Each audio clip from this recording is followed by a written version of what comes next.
आज हम एक ऐसी प्राचीन कथा पर चर्चा करने वाले हैं ना, जिसमें कर्म का खेल है, गहरे रहस्य हैं और करुणा की एक ऐसी मिसाल है जो सच कहूं तो सुनने वालों के रोंगटे खड़े कर देती है। जी हाँ, आज के इस विश्लेषण में हम जीवनधर कुमार के उस महान महाकाव्य की बात करने वाले हैं।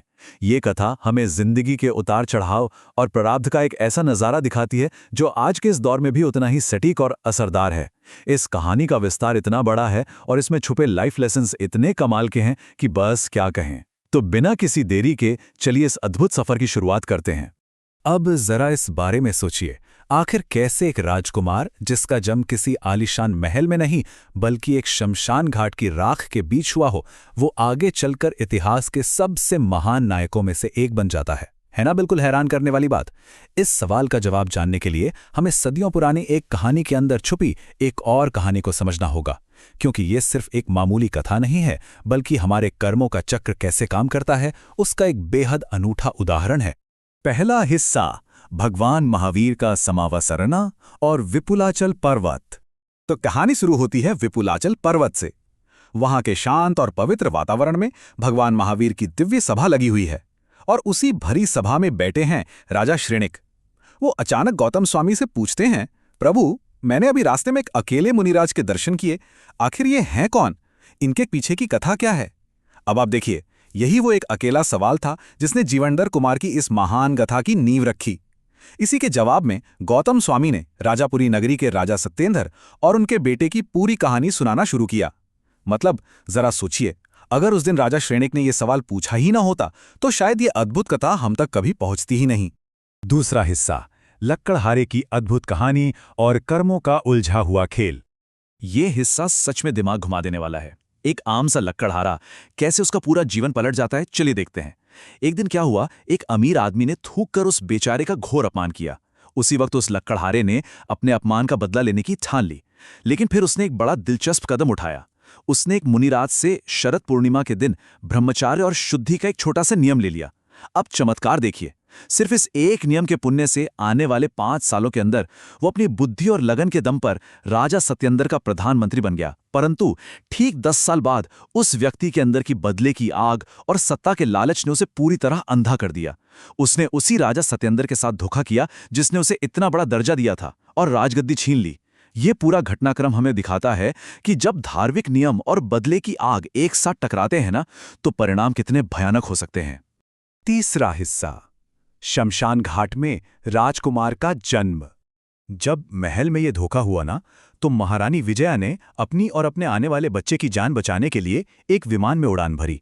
लेकिन किस्मत का खेल देखिए, उनका यह विमान किसी सुरक्षित राजमहल में नहीं बल्कि सीधा एक सुनसान डरावने शमशान घाट में उतरता है। और वहीं उन्हीं राख के ढेर और भयानक सन्नाटे के बीच राजकुमार जीवनधर कुमार का जन्म होता है। एक तरफ इस देश का उत्तराधिकारी और दूसरी तरफ उसकी पहली सांस मौत की जगह पर कहानी यहां खत्म नहीं होती।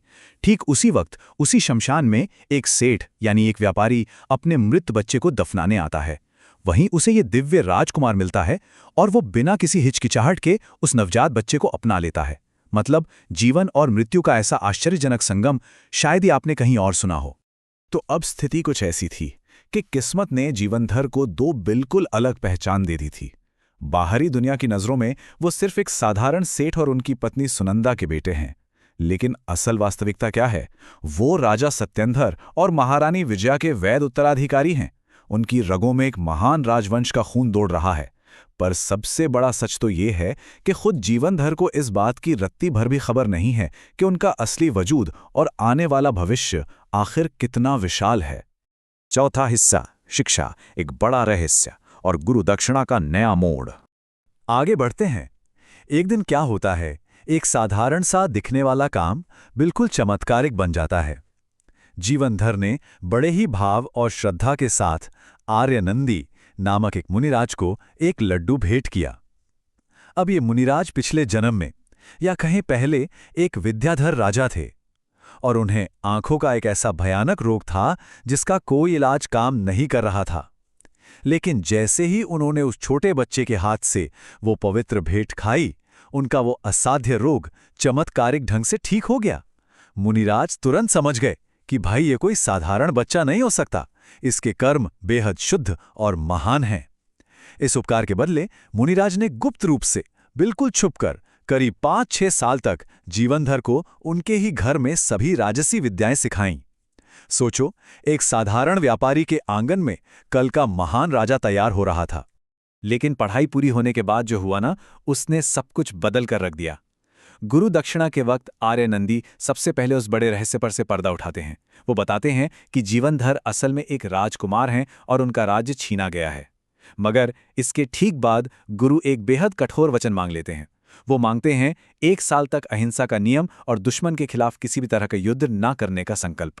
अब आप खुद सोचिए, जीवनधर को अपनी असली गद्दी और परिवार के साथ हुए धोखे के बारे में सब पता चल चुका है, पर उन्हें चुपचाप 1 साल तक इंतजार करना होगा।